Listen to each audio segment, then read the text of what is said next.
Leslie sat down with the ringleader of this DIY movement who's showing tens of thousands of people how to perform cosmetic procedures on their own faces.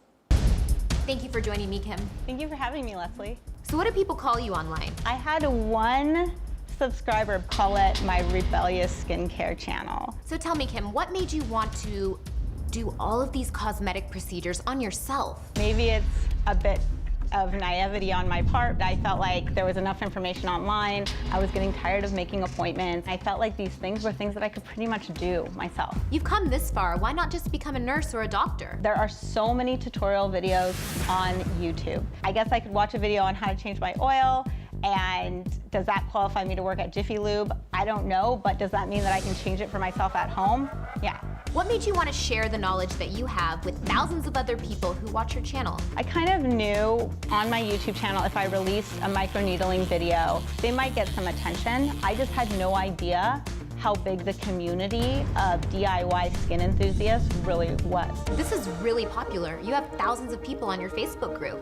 It's definitely this segment of society that I think is much larger than anybody realizes. Do you think people are better off injecting themselves? It's a skill, if you will. Like anything, you get better the more you do it. Injectable nurses get better because they're doing it all day long. I get a lot of comments where people are like, I'm so done dropping $1,200, $1,500 every 3 months to get my filler and Botox. Tell me where I can get it. I'm just gonna do it myself.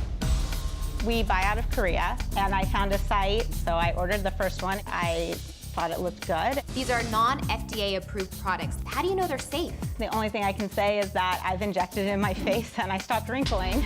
But I will say that I take some precautions. I will inject a little bit into my arm to see like, how does my skin tolerate it, kind of test before I ever go to my face. I hope that the content I put out shows not only the procedure, but also shows the negative side of it. Any concern there where it's the layperson teaching the layperson? Usually people are getting advice from people who have done it a few times, and then those people feel like they can tell them, this was my experience. Tell me about the shame people experience. You do feel like you don't want to talk about it because people like have such an adverse impulse to what you're saying. They just cannot believe you would do that.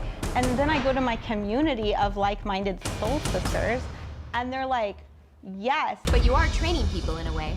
Yeah, I think there's enough information out there to get by.